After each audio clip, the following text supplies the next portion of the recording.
invitados. Muy bien. Feliz Día de la Madre. Ya no se los voy a decir más a nadie, ¿eh? Ya todas las mujeres ya lo saben. Qué bueno es tener madres y padre. Y qué bueno es tener un padre que está por sobre todos. Padre y madre terrenal. Es nuestro Padre Celestial. Y saben, estamos teniendo una serie de mensajes que empezamos ya hace un par de domingos atrás, pensando en los distintos modelos que en el Nuevo Testamento encontramos sobre la iglesia. Y hemos visto que la iglesia es como organismo, es un organismo vivo. Y entonces todas las metáforas, todas las imágenes, todos los modelos son corporativos y nos hablan de cosas vivas que se mueven, que están en plena actividad. Y habíamos hablado en primer lugar de que la iglesia es como una fiesta de bodas, donde el novio es Jesucristo. Y la novia tiene que estar ataviada, preparada para semejante candidato, ¿no? ¿Hay candidato más importante que el Señor? No. Es lo máximo. Por lo tanto, la iglesia tiene que ser como novia lo máximo, decíamos. Y entonces es una fiesta de boda, donde Cristo Jesús es el novio y la iglesia la futura esposa. Más tarde habló el pastor Alejandro que la iglesia debe ser un cuerpo o como un cuerpo en el que hay muchos miembros y que se mantienen unidos todos por una coyuntura y todos responden a una misma orden, la orden del pastor, ¿no es cierto? No, la orden, sí, de el pastor Cristo Jesús. Él es la cabeza de la iglesia. Y en esta mañana, en este día, en el Día de la Madre, hay un modelo, el modelo de la iglesia que es la familia de Dios. Una nueva familia, una familia gloriosa. Y leemos en el libro de Efesios, la carta del apóstol Pablo a los Efesios en el capítulo 2, vamos a leer desde el versículo 14 al 19 y luego saltar al 22 lo siguiente. Lo que el apóstol Pablo nos dice sobre esta familia de Dios. Dice, Cristo es nuestra paz. Qué hermoso, ¿no? Cristo es nuestra paz. ¿Saben dónde uno puede lograr paz? En el hogar. No hay mejor lugar cuando un hogar está bien formado, cuando está bien plantado. Es en el hogar donde podemos tener paz. Y Cristo está formando un hogar porque Él quiere traer paz. Él es nuestra paz. Él hizo de judíos y de no judíos un solo pueblo. Él destruyó el muro que los separaba y anuló en su propio cuerpo las enemistades que existían. Puso fin a la ley que consistía en mandatos y reglamentos y en sí mismo creó de dos partes un solo hombre nuevo. Así hizo la paz. Él puso fin en sí mismo a las enemistades que existían entre los dos pueblos y con su muerte en la cruz nos reconcilió con Dios, haciendo de ellos un solo cuerpo. Cristo vino a traer buenas noticias de paz a todos, tanto a ustedes que estaban lejos de Dios como a los que estaban cerca. Por medio de Cristo, los unos y los otros podemos acercarnos al Padre por un mismo espíritu. Por lo tanto, ustedes ya no son extranjeros ni advenedizos. Ya no están fuera de la tierra, sino que ahora comparten con el pueblo santo los mismos derechos y son todos miembros de la familia de Dios. Vosotros también sois juntamente edificados para morada de Dios en el Espíritu. Lo primero que el apóstol está enseñándonos sobre la familia de la fe, la iglesia. La familia de la fe aquella que hemos adoptado conscientemente al aceptar a Cristo Jesús. Lo primero que el apóstol dice que ¿quién realizó el trabajo de reconciliación? Porque la iglesia se forma porque hubo primero una reconciliación con Dios. Era imposible ser familia de Dios y estar enemistado con Dios. Y entonces el apóstol les dice a aquellos que eran los judíos, es decir, sus familiares en la carne, como lo dice él en la epístola a los romanos, que la reconciliación de Dios no era solo para los judíos. Aunque él les dice también y la reconoce en la epístola a los romanos en el capítulo 9, versículos 4 y 5, que el Mesías viene de los judíos, él les dice así: Dios adoptó a los descendientes de Israel como hijos y estuvo entre ellos en su presencia gloriosa y les dio las alianzas, le dio la ley de Moisés, el culto y las promesas. Dice, y de su raza, es decir, de los judíos, en cuanto a lo humano. Y acá es importante esta aclaración. En cuanto a lo humano, vino el Mesías, el cual es Dios sobre todas las cosas. Lo más importante no es de dónde vino el Mesías en cuanto a lo humano, en cuanto a la carne, sino que lo importante, él mismo dice en esto que hemos leído, que lo fundamental es que Cristo Jesús, o qué fue lo que Cristo Jesús vino a hacer. Porque él podría haber venido de otro pueblo, que Dios había escogido también. Pero lo importante no es de dónde vino en lo terrenal, sino qué vino a hacer, cuál fue su misión. Y entonces el apóstol dice que, como hemos leído en el versículo 15, ya que lo hemos leído, puso fin a la ley. Algunos todavía siguen viviendo bajo el yugo de la ley. Pero aquí el apóstol Pablo lo dice claramente, puso fin a la ley que consistía en los mandatos y reglamentos. Y dice que en sí mismo, en su muerte expiatoria, en su sacrificio en la cruz, creó de los dos pueblos, de aquellos que tenían la ley y de aquellos que no la tenían, un solo y nuevo hombre. Esto es lo que importa, esto es lo que debemos tener presente. La gracia de la obra redentora de Cristo Jesús en nosotros es lo que importa. La iglesia creció, la iglesia nació, la iglesia se formó gracias a que Cristo realizó el trabajo de reconciliación por medio de su sacrificio. Y gracias a esto, dice, nosotros que antes éramos llamados extranjeros por aquellos que se creían que eran los únicos hijos, y entonces nos llamaban a nosotros los gentiles extranjeros. Dice Jesucristo nos ha hecho hijos por su sangre preciosa. Es decir, que los que no éramos de Israel, según la carne, hemos llegado a ser hijos de Dios. Hemos llegado a ser miembros de la familia de Dios, no de un modo adventicio, no de una manera azarosa, no por casualidad. La iglesia no es una casualidad. La iglesia es la expresión de lo que Cristo vino a hacer al mundo, reconciliarnos con Dios. Somos aquellos que amamos a Dios, en la cual Dios es nuestro Padre, en la cual Dios es aquel que guía a su familia y que no la abandona. Dice el apóstol Pablo en Gálatas capítulo 3, versículo 26, que mediante la fe en Cristo Jesús somos hechos hijos de Dios. ¿Lo sabía? Hijo de Dios.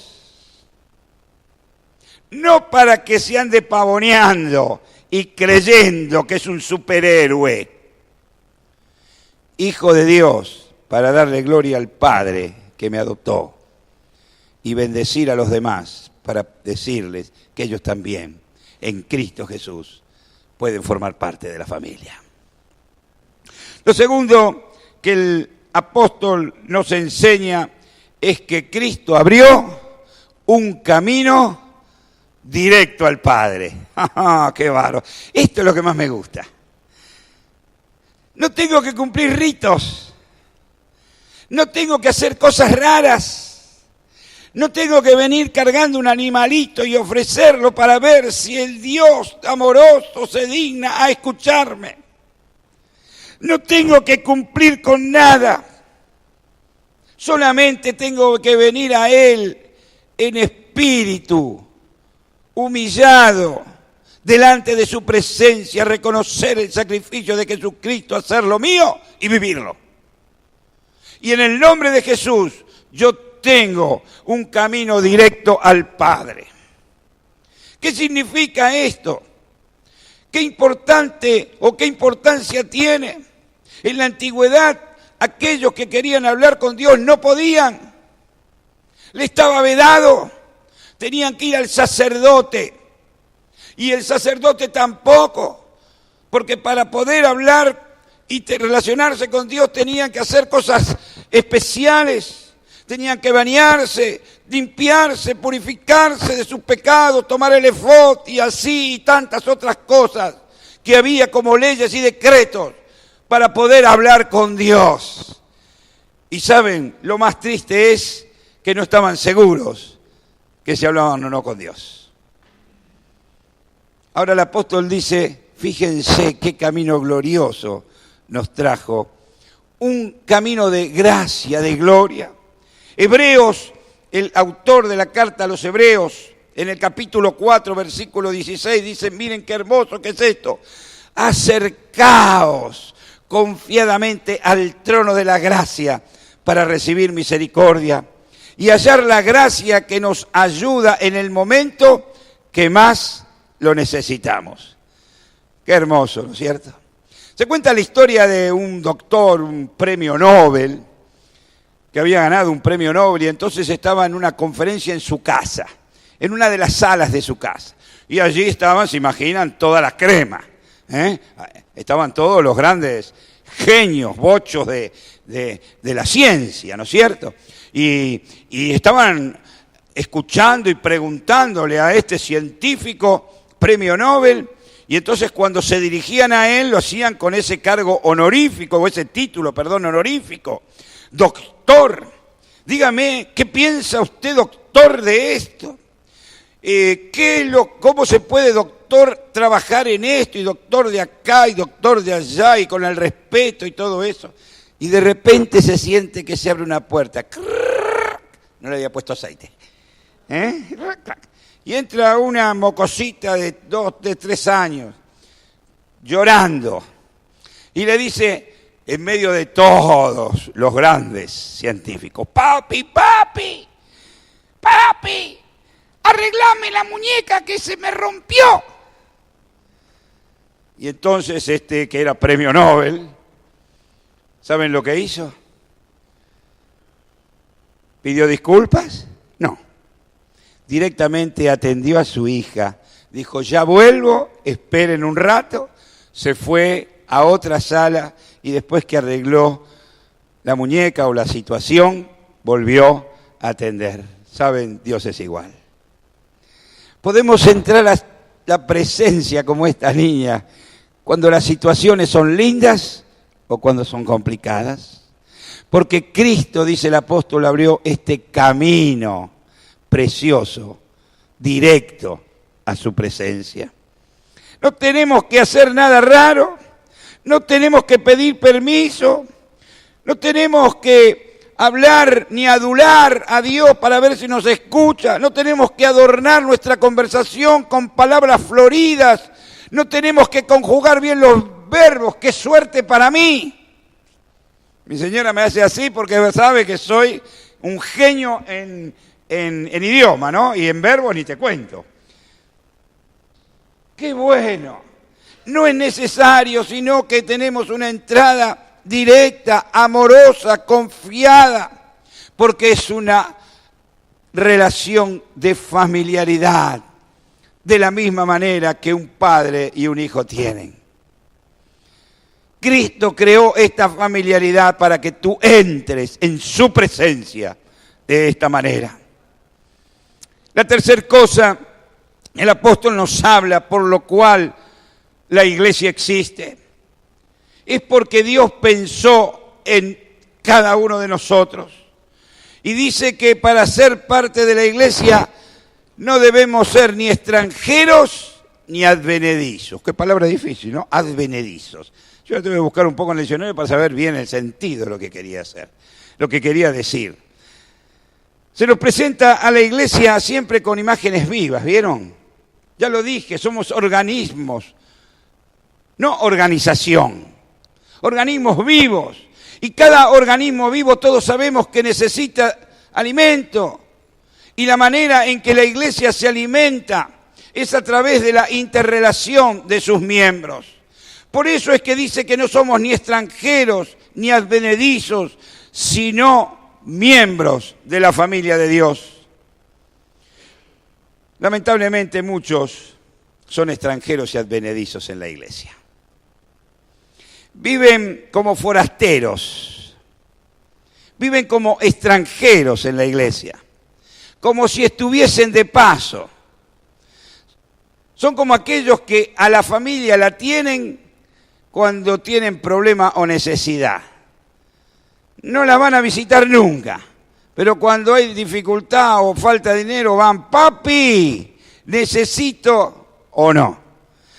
Muchas veces nosotros vivimos la iglesia de la misma manera.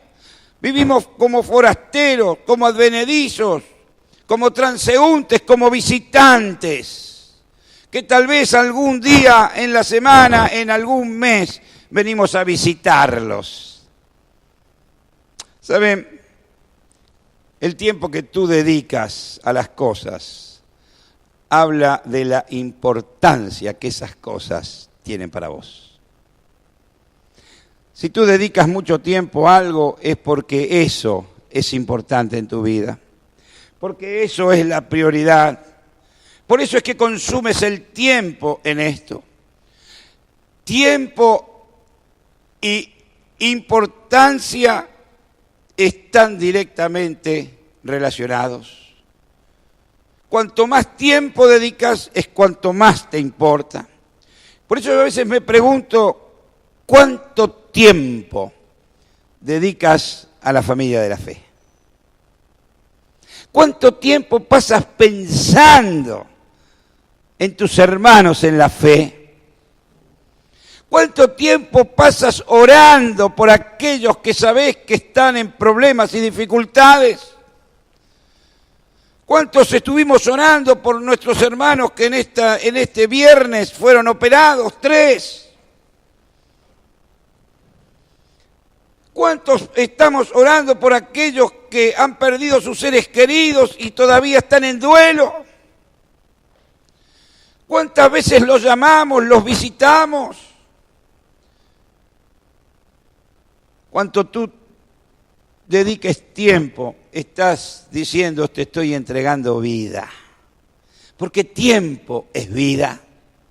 Por eso, de acuerdo a cómo nosotros estemos pensando y la importancia que para nosotros tenga la iglesia, o podremos ser parte de la familia, o tal vez transeúntes, foráneos, visitantes de la iglesia. Nadie puede suplir tu presencia cuando tú no estás. Aunque el lugar donde tú te sientas esté ocupado, estará ocupado físicamente, pero tú no estarás. Y nadie va a poder suplir tu ausencia en la iglesia. Por eso, esforcémonos. Pensemos por qué Dios me tiene que dar más tiempo si en el día de hoy lo he perdido. ¿Por qué Dios me tendrá que dar otra oportunidad el día de mañana si la que me dio hoy la he despilfarrado? ¿Sabes? Dios quiere que tú seas parte de su familia. No alguien que viene por casualidad, sino alguien que vive su familia. Cuando tú vives y entregas tiempo a la familia de Dios, el único bendecido eres tú. A veces pensamos que debemos ser bendecidos. Y sabes, es muy diferente. Cuanto más bendices, más bendecido eres. Es el reino del revés. Es la familia del revés. Es la familia de Dios. Y el cuarto punto, porque la hora avanzó rápido, es que también la iglesia es la morada de Dios en el Espíritu. La pregunta es, ¿dónde mora Dios? ¿Qué pregunta, eh? ¿Ustedes se creen que es una pregunta trivial, así? No, es una pregunta muy importante, que se han hecho muchos durante mucho tiempo. Algunos creen que Dios mora en el pastor. Me ora pastor, me tocan el traje, el saco, ¿no? Porque tal vez, claro, como tocaba en el manto de Jesús, bueno, ahí sí, la deidad plena moraba porque Cristo es Dios. Algunos creen que en el sacerdote, y donde está el sacerdote está la morada de Dios, está la iglesia. Algunos creen que en algún líder especial, algún predicador. Saben, en el versículo 22 leemos que la plenitud de Dios mora en su iglesia. Y dice Mateo capítulo 18, versículo 20, y acá habla el propio Jesús, y el apóstol San Mateo toma lo que Jesús dice. ¿Y saben qué dijo Jesús? Porque donde 2 o 3 están congregados en mi nombre, ¿qué dice?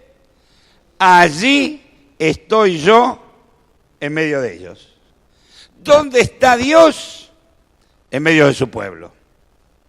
Algunos creen que está en medio de la alabanza y entonces cantan todo el día o van cantando. No nos dice eso. Cuando 2 o 3 estén congregados en mi nombre. Es decir, que habla de congregación.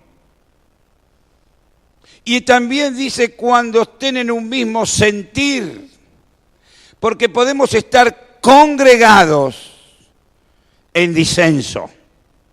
Estar juntos no es estar congregados. Pero lo otro que yo quiero recalcar es que Dios es un Dios santo. Y yo puedo estar alabando y muchas veces, a veces he visto, tristemente, ¿no? Acá, siempre en otra iglesia. Ustedes acuérdense que yo cuando digo algo, siempre es en otra iglesia, en otro grupo, no en el nuestro. Personas que alaban y cuando vos lo ves alabar decís, estos están más que en el cielo.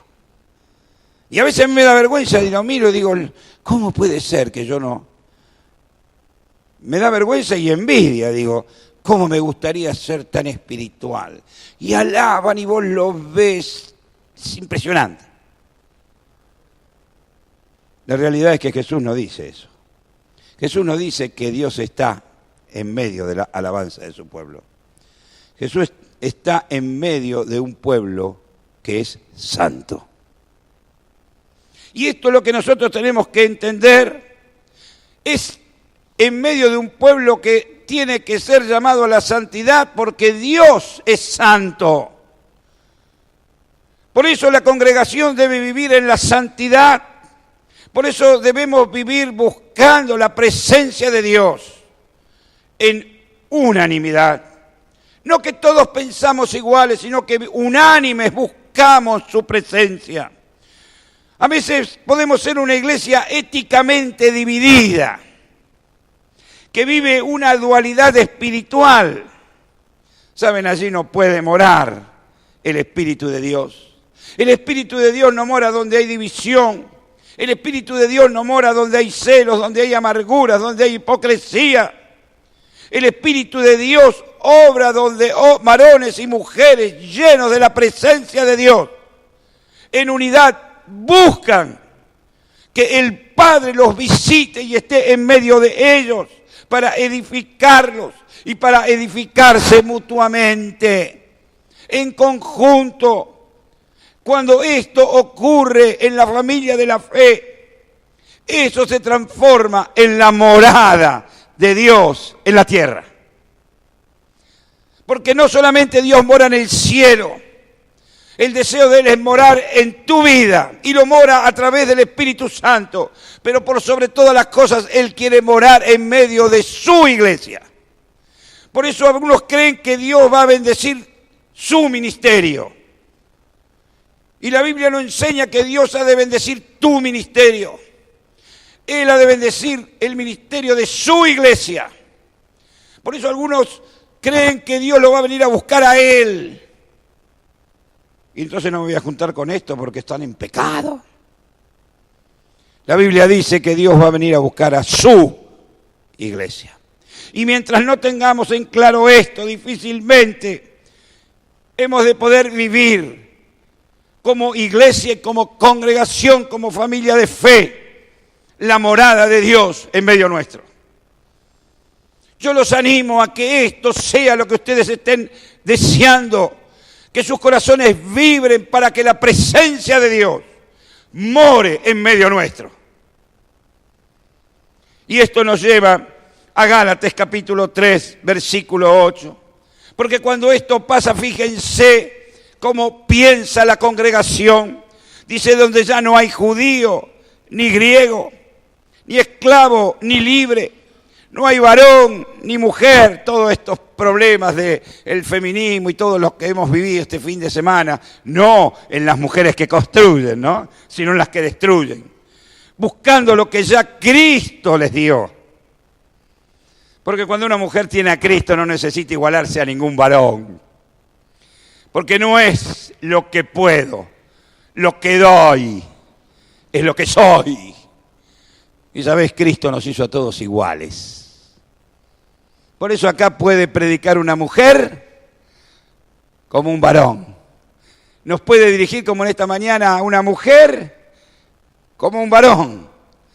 Porque en Cristo somos todos hijos, miembros de la misma familia. Porque todos vosotros sois uno, dice el apóstol. ¿En quién? En Cristo Jesús. No hay negro, no hay blanco, no hay judío, no hay gentil, no hay niño, no hay adulto, no hay mayores, no hay ricos, no hay pobres. Todos somos mirados con el mismo amor y todos debemos mirarnos de la misma manera. Y por último, muy bien, ¿eh? Y quinto, sabés, la iglesia fue creada para bien nuestro. A veces creemos que la iglesia fue creada para bien de Alejandro, ¿viste? Le hace bien a Alejandro, o a Alfarina, cualquiera de los dos. ¡No! Le hace bien a Alejandro, me hace bien a mí. Nos hace bien a todos. La iglesia fue creada para vos, para vos, para vos que tal vez nos estás mirando en el internet. La iglesia fue creada para nuestro bien. Es que un cristiano sin iglesia es como un niño sin familia. Es antinatural. Y quisiera explicarlo. Yo miro cuando voy a la casa de aquellos que tienen cable, porque yo no tengo cable.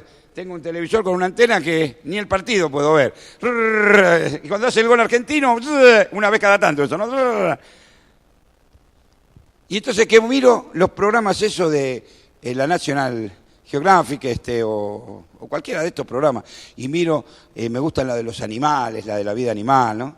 Y entonces he visto cómo cuando tienen sus crías, cómo las crías son protegidas por la manada. Viven, no solamente la mamá los cuida, la manada los cuida. En los elefantes es terrible, y el cacique, el jefe, es el que más lo cuida. Y entonces ellos crecen seguros en medio de la manada, despreocupados del peligro. En la vida espiritual es lo mismo. Para llegar a una adultez madura y equilibrada, cada uno de aquellos que nacen a la fe en Cristo y son niños dentro de la iglesia deben ser cuidados por los hermanos mayores, para que se sientan contenidos. Y cuando tú, que hoy eres un niño, mañana has de ser un adulto maduro. ¿Sabes? No es para que te vayas. No es para decir, ya está, ya lo tengo todo.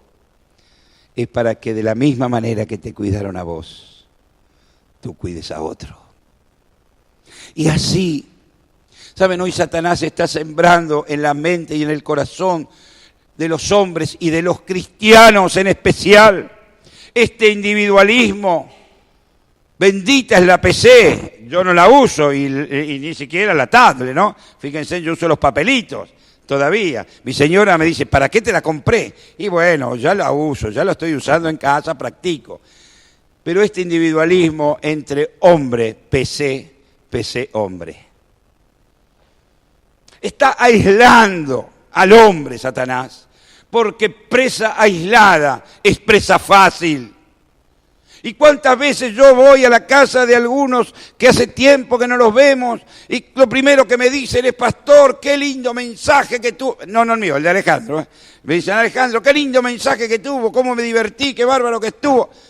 Y te dicen todo el mensaje. Y los mensajes de hace... ¿Lo escuchan ustedes? Bueno, pero estos que no vienen lo escuchan. Y también dice, qué bárbaro. Pero hay algo que les está faltando. Es la computadora, la pantalla y ellos. Eso no es familia. El mensaje por internet es bueno, pero sabes, si tú no vives la familia, que es mucho más que el mensaje, tú no estás en la iglesia. Saben, son cristianos huérfanos espiritualmente, presa fácil de las garras del diablo. Es bueno vivir los abracitos terapéuticos del pastor Chirico. Eso que nos enseña el pastor Chirico en su sabiduría, ¿eh? Porque cuando tú no estás, hay un brazo que se queda extendido. Hay una cara que se queda con ganas de que le den un beso. Por eso es necesario, la iglesia fue creada para bien tuyo. Dios creó la iglesia por varias razones. La primera es para que tengas identidad. Para que conozcan quién eres los demás. Dice Juan capítulo 13, versículo 35, ¿cómo es que nos han de conocer? ¿O por qué nos han de conocer? Es decir, ¿cuál es nuestra identidad? Dice, de este modo todos sabrán que sois mis discípulos si se aman los unos a los otros. Y perdónenme, aquel que dice que ama y nunca está, no lo voy a juzgar. Directamente voy a decir, mentira. Lo juzgué, pero no importa. Si yo no te veo, ¿qué te voy a amar? Si yo no estoy, si yo amo, necesito, quiero estar. Por eso el Señor dice, cuando están en la familia de la fe, cuando vienen a la iglesia, cuando forman parte de la vida de la iglesia, de la vida de la familia de la iglesia, es cuando ustedes están mostrando que se aman los unos a los otros y entonces muestran cuál es su identidad. Cristiano, seguidor de Cristo, hijo de Dios. Lo segundo por lo cual Dios dejó la iglesia es para que no seas egocéntrico. ¿Saben? Los egocéntricos no saben ni dar, porque eso es lo que creen, ¿no? Egocéntrico, yo, pero tampoco saben recibir. ¿Lo sabían? El egocéntrico no sabe dar ni recibir. Y cuando uno vive en la comunidad de la familia de la fe, uno aprende a dar y recibir. La iglesia, y muchos conocen perfectamente Juan 3:16, ¿o no? Si se los hago repetir, ¿qué dice? Porque de tal manera amó Dios al mundo, muy bien, lo saben bien, que dio a su Hijo unigénito. Y lo que más me gusta es la segunda parte, para que todos, y ahí estoy yo, que crean en Él, tenga vida eterna. Pero saben, yo he descubierto que este versículo está incompleto. Ay, qué herejía estoy diciendo, ¿no? Usted me perdona, pastor. El pastor no me perdona cualquier cosa, me conoce, ya ni se hace mala sangre. Es una herejía pensar que esta es la Biblia en pequeño. Este es el Antiguo Testamento, digo yo, pero le falta el Nuevo. Y saben, les doy una cita. Ya no Juan 3:16, sino Primera de Juan 3:16. Y ahí se completa lo que es la vida cristiana. ¿Saben lo que dice Primera de Juan 3:16? Acentúa lo que vimos en Juan 3:16. Porque de tal manera, dice, de la misma manera que Cristo entregó su vida por nosotros, y acá viene el Nuevo Testamento. Acá viene lo que yo decía que estaba incompleta. Así también nosotros debemos entregar la vida por nuestros hermanos. Eso es no ser egocéntricos. Pablo decía, ¿quién enferma y yo no? ¿Quién se siente mal y yo no? ¿Saben por qué? Porque conocía, porque vivía la relación. No era egocéntrico, sino que vivía la comunión con los demás. Y entonces podía empatizar con aquel que sufría. Porque empatizar es pensar de la misma manera que el otro. Y a veces el otro piensa mal y por eso está sufriendo. Y no es decirle, bueno, vos tenés que pensar. Yo no soy psicólogo, no importa. Si hago lío, no importa. Yo soy químico, o sea, de química no me puedo equivocar. Pero de psicología, no importa. Mira, vos tenés que hacer. Me pasa a mí, le pasa a Alejandro. Tratamos de ayudarlo. Y entonces le decimos todo lo que hay que hacer y que está pensando mal. Eso no es empatizar. Eso es querer arreglarle la vida a nuestra manera. Empatizar es como dice el apóstol, ¿quién enferma y yo no? ¿Quién está necesitado? Dice el apóstol, si estás necesitado, yo estoy necesitado igual que vos. Estoy dejando mi egocentrismo de lo que sé. Yo vine para ayudarte o para ayudarles, porque yo sé. La familia de la fe debe empatizar. Es pensar con el mismo horror que piensa el hermano, pero ayudarlo al mismo tiempo. Porque la única manera de sentir lo mismo que siente el hermano es cuando el hermano está equivocado. Tú te metes en la equivocación, no que te equivocas como el hermano, pero te metes en la equivocación y tratas de pensar para ver cómo puedes hacer para bendecirlo. Lo tercero es, la iglesia fue creada para que no te enfríes. Nadie es libre de caer y de enfriarse. Hebreos capítulo 3, versículo 13 nos dice, anímense unos a otros cada día, para que ninguno de vosotros se enfríe y se aparte a causa del pecado. ¿Sabes? La iglesia, la familia de Dios, tiene que ser tu refugio. En ella la adoración te ayudará a concentrarte en Dios. La comunión a enfrentar los problemas. El discipulado a fortalecer tu vida en la fe. Los grupos pequeños. Todo esto que tenemos en la iglesia. A crecer y a estrechar vínculos los unos con los otros. Ayer un grupo pequeño hizo...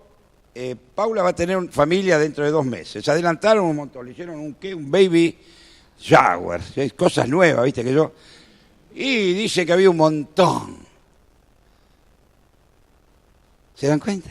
Un grupo pequeño que ya está pensando cómo hacer para ayudar. Por eso, a estrechar los vínculos. El ministerio te ayudará a descubrir tus dones. Estamos pensando en los nuevos cargos, no cargos como algo que manda, sino como lugar de servicio para el próximo año. Y ya tal vez la semana que viene estaremos entregando algunas hojas para que ustedes piensen en aquellos que podrán servir el próximo año como ministros dentro de la iglesia. A descubrir los dones. Y por último, en la iglesia tenemos el evangelismo para cumplir la misión. Por eso, como último quiero decir, la familia de la fe te necesita. si tú no estás ocupando ningún lugar, hoy el Señor te dice, te necesito. Yo quiero que formes parte de mi familia, de una manera activa. Yo necesito que tú dejes que yo te tome y te haga ir y hacer como yo quiero. Yo te necesito. Tú no estás sintiendo en este momento que el Espíritu de Dios te está diciendo, te necesito. Te amo.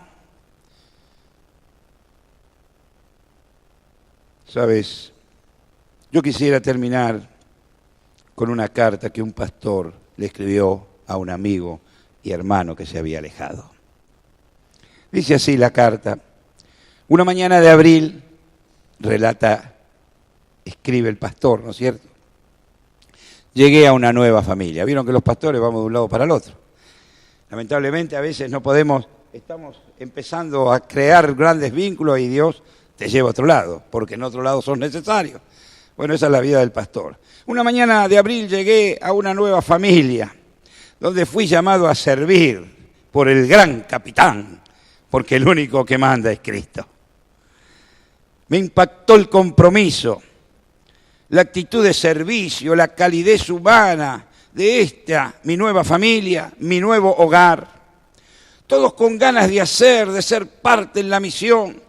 Pero hoy, después de algunos años, escribe el pastor, me falta uno.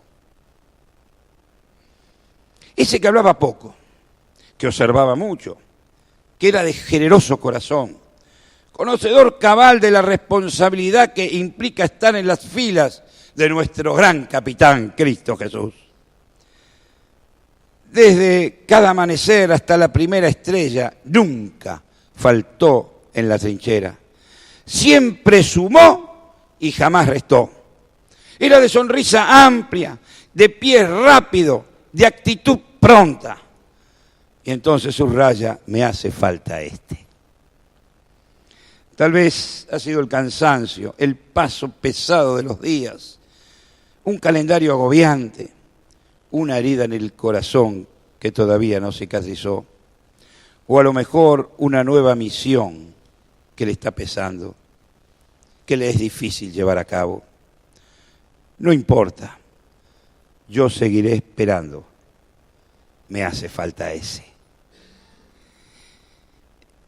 Ese que tiene nombre en la familia de Jesús.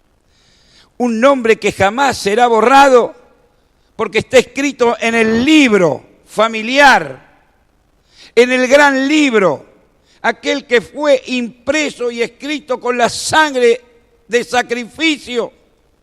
Bendito libro, ese que jamás se extraviará, ese que jamás nadie podrá adulterar ni reemplazar. Dice, pero yo estoy seguro, me hace falta ese. El gran capitán cada día espera su regreso y al final lo verá volver a sus filas. Pero mientras tanto, yo, al igual que mi Señor, espero verlo allí, sentado en la primera fila del lado derecho.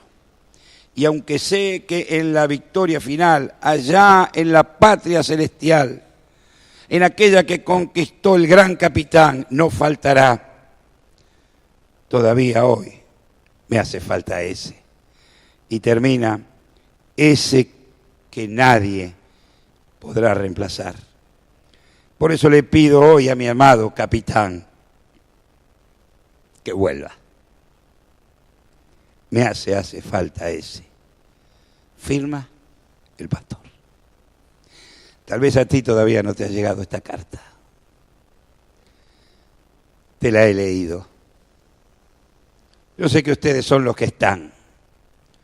Pásensela a aquellos que hoy tendrían que estar ocupando un lugar en la familia de la fe. Y no están. El gran capitán los está esperando. Qué bueno es poder vivir en la familia de la fe. Todos nos necesitamos. Si tú no estás, el pentagrama de esta familia local, nadie lo podrá tocar por ti. Habrá palabras que nadie escuchará. Habrá abrazos que nadie recibirá. Habrá consuelo que alguno perderá. Estas son las cosas que Dios espera que cada uno de nosotros podamos vivir en su familia, la familia de Dios. Oramos. Señor, gracias porque tú has creado esta familia para bien nuestro. Y gracias porque en ella podemos descansar. Oh Señor, vuelve a los que se han ido y ayúdanos a nosotros a crecer, a madurar en la vida espiritual y en la vida familiar para poder ser de bendición dentro de tu familia, la gran familia, aquella que empieza aquí, pero es por la eternidad. En el nombre de Jesús, Señor, lo pedimos. Amén.